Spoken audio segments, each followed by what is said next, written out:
¿Alguna vez has imaginado qué harías si descubrieras a tu pareja haciéndote infiel? Ahora, imagina que en ese mismo momento tú también estuvieras haciendo lo mismo. Parece guión de película, pero fue exactamente lo que les pasó a Renato y Camila, una pareja de Guadalajara, en México. Y antes de comenzar, comenta aquí, ¿de qué ciudad y país estás viendo este video? Siempre es increíble saber hasta dónde llegan nuestras historias. Renato y Camila llevaban más de 10 años juntos. Tenían una vida aparentemente perfecta. Casa propia, estabilidad, una rutina predecible, tal vez demasiado. Al principio eran la pareja que todos envidiaban, apasionados, compañeros, inseparables. Pero el tiempo tiene una forma cruel de poner el amor a prueba.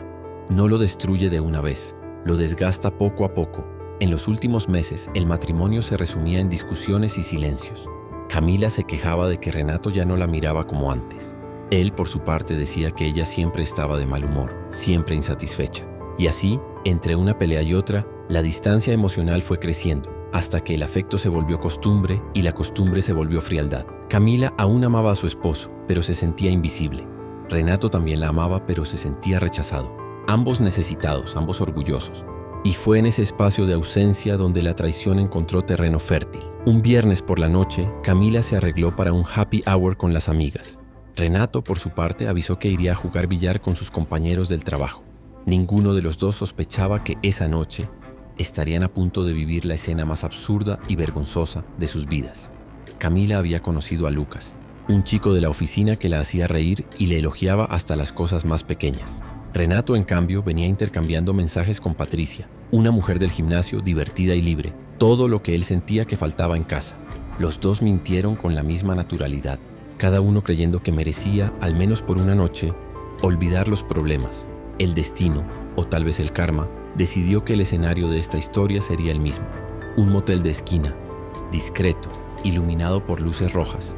Camila conducía nerviosa, tratando de no pensar demasiado en lo que estaba a punto de hacer. En su cabeza era solo una noche de escape, una forma de sentirse deseada otra vez. No estoy engañando, solo estoy recordando cómo se siente ser notada, se decía a sí misma, intentando callar la culpa que ya pesaba en su pecho. Mientras tanto, Renato también se arreglaba. Se cambió de camisa, se echó perfume, se miró al espejo y sintió algo extraño. Una mezcla de ansiedad y vergüenza. Camila ya ni se preocupa por mí, murmuró. Probablemente ni note que no dormí en casa. Y así fue como también tomó el coche y salió, creyendo que buscaba un poco de emoción, sin imaginar que el destino le tenía preparada una lección que jamás olvidaría. Camila llegó primero. El corazón le latía con fuerza cuando vio a Lucas esperándola ya en la recepción. Su sonrisa, el toque suave en la mano, el clima de novedad, todo parecía empujarla hacia lo inevitable. Firmaron discretamente la ficha y subieron. El sonido amortiguado de la música romántica sonaba en la habitación, el olor a alcohol y deseo flotando en el aire. Ella respiró hondo, tratando de no pensar en Renato. Minutos después, otro coche se detuvo frente al mismo motel. Renato bajó con Patricia riendo fuerte, algo ebrio. El guardia lo reconoció. Era cliente antiguo y lo condujo a una habitación. Nada parecía fuera de lo normal, hasta que un detalle pasó desapercibido. Las habitaciones estaban en el mismo pasillo. El tiempo pasó. Arriba Camila intentaba disfrutar, pero algo dentro de ella gritaba. Se sentía fuera de su propio cuerpo, como si se observara a sí misma cometiendo un error. Abajo, Renato también empezaba a perder el entusiasmo. Por más atractiva que fuera Patricia, no podía borrar de su mente la imagen de Camila, su sonrisa, los años compartidos. Entonces llegó el momento en que todo se derrumbó. Camila, intentando salir discretamente después de terminar el encuentro, abrió la puerta de la habitación. Renato hizo lo mismo, casi al mismo tiempo. Por unos segundos el tiempo se detuvo. Sus miradas se cruzaron. Él con la camisa arrugada, ella con el lápiz labial corrido. Detrás de él, Patricia observaba sin entender nada. Detrás de ella, Lucas hacía lo mismo. El pasillo quedó en silencio.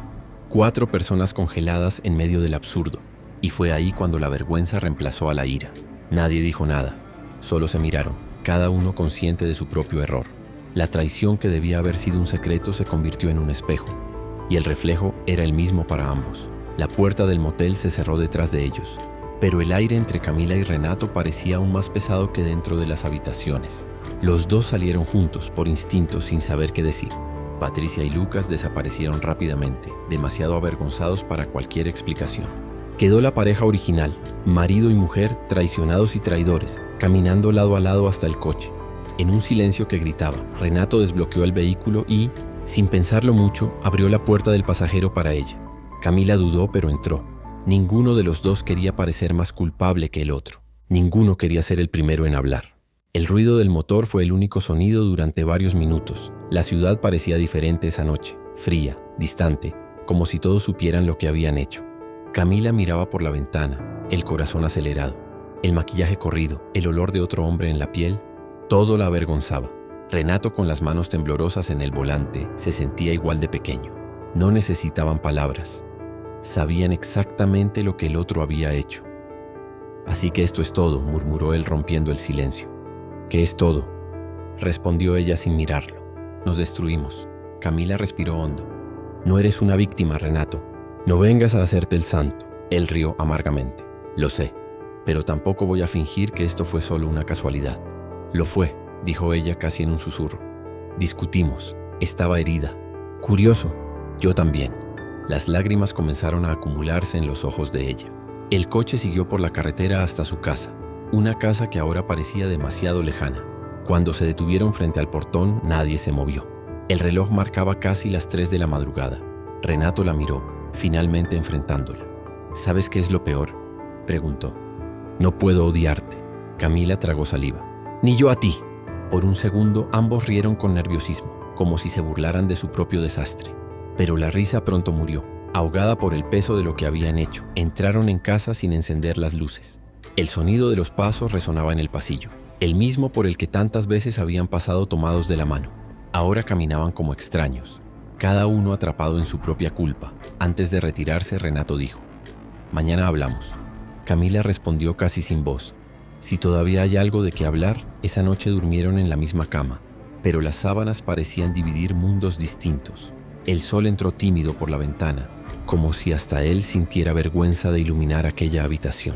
Camila abrió los ojos y por un segundo olvidó lo que había pasado, pero bastó mirar hacia el costado, ver a Renato de espaldas, inmóvil fingiendo dormir, para recordarlo todo: el motel, el pasillo, el silencio en el coche.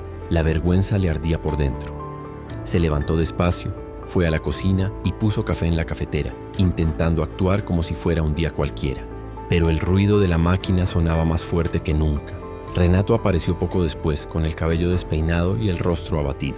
Los dos se miraron y el silencio volvió a hacerse pesado. «¿Dormiste?», preguntó ella solo para romper el hielo. «No», respondió él seco. «Estuve pensando». «Yo también». Él se sentó a la mesa, cruzó los brazos y respiró hondo. «Camila, no sé ni por dónde empezar». «Entonces empieza por la verdad», dijo ella mirándolo de frente. «¿Con quién fuiste?».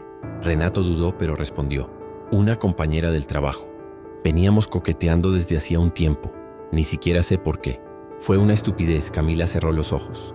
«¿Entonces ya existía algo antes de esa noche?». «No, solo mensajes, bromas.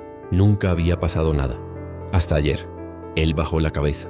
«Hasta ayer». Un silencio denso invadió la cocina. El olor del café parecía irónicamente demasiado dulce para ese momento. «¿Y tú?», preguntó él. «¿Era realmente tu prima?». Camila tardó en responder. «Sí». Renato soltó un suspiro incrédulo. «Dios mío, Camila, no sé qué me pasó», dijo ella con lágrimas en los ojos. «Habíamos peleado, quería provocarte, olvidarte por una noche». Él respondió sin rabia, solo con cansancio. «¿Y lo lograste?». Ella lo miró derrotada. «No, solo me sentí peor». Los dos se quedaron ahí, frente a frente, sin saber si debían abrazarse o alejarse para siempre. Renato se pasó las manos por el rostro. «¿Sabes qué es lo que más me asusta?», dijo. «Que incluso después de todo esto todavía te amo». Camila lo miró con los ojos llenos de lágrimas. «Yo también, pero amar no borra lo que pasó». Pasaron el resto del día en silencio, caminando por la casa, evitando encontrarse. Ninguno sabía si aún tenía fuerzas para intentar de nuevo. Esa noche fue Camila quien habló primero. «Si queremos seguir, tiene que ser desde cero, sin orgullo, sin excusas baratas». Renato asintió. «¿Y si no funciona?». «Entonces al menos lo habremos intentado», respondió ella. «Pero así como estamos, solo hay dolor». Esa noche la casa parecía más fría. Camila estaba en el dormitorio, sentada al borde de la cama, mirando al vacío. Renato, en la sala, giraba un vaso de whisky entre las manos sin atreverse a beber. Estaban separados por pocos metros y por una muralla invisible de resentimientos y vergüenza. Él subió las escaleras despacio, como quien camina hacia una sentencia. «¿Puedo entrar?», preguntó. Camila asintió con un gesto. Renato se sentó a su lado. Por unos segundos permanecieron en silencio, escuchando solo el sonido distante de los autos en la calle. No puedo dejar de pensar en lo que pasó, dijo él. No en el motel, sino en nosotros. En cómo llegamos a este punto. Camila respiró hondo. Nos fuimos alejando, Renato. Cada pelea que dejamos pasar, cada disculpa mal dada, fue empujando el amor lejos. Lo sé, dijo él mirando al suelo. Pero lo que pasó ayer fue el reflejo de todo eso, completó ella. Dos desesperados intentando herirse y terminando heridos juntos, ella se volvió para mirarlo. Quiero ser sincera, parte de mí quería que sintieras lo mismo que yo sentí. El dolor de la traición, de la humillación. Pero cuando te vi en el pasillo, me di cuenta de que no gané nada. Solo perdí contigo. Renato se pasó la mano por el cabello, con los ojos llenos de lágrimas. Yo también perdí, Camila. La confianza, el respeto, tal vez incluso el derecho de llamarte mi amor. Ella guardó silencio, y por primera vez desde el motel ambos lloraron, no de rabia, sino de luto. Luto por lo que la relación había sido alguna vez. Después de un rato, Camila preguntó, ¿y ahora? ¿Lo intentamos o terminamos aquí? Renato dudó. Quiero intentarlo, pero sé que va a doler. Ella asintió. Todo lo que es verdadero duele un poco. ¿Y si no funciona? Insistió él. Entonces aprendemos a perdonar, aunque sea solo para poder seguir adelante. Renato se acercó despacio y tomó su mano. No hubo beso ni promesa, solo una mirada cansada pero sincera. El tipo de mirada que entiende que el amor no muere por un error, muere por la falta de voluntad de reparar el error. A la mañana siguiente salieron juntos. No sabían si volverían a ser pareja, pero sabían que de alguna forma necesitaban reconstruirse como personas antes de intentarlo como amantes. Porque a veces el perdón no se trata de salvar la relación, se trata de liberarse del dolor. Y tú, si descubrieras que traicionaste y fuiste traicionado la misma noche, que el error fue mutuo, nacido del orgullo y la rabia, ¿tú perdonarías? ¿O creerías que hay heridas demasiado profundas para sanar, incluso cuando las culpas se equilibran?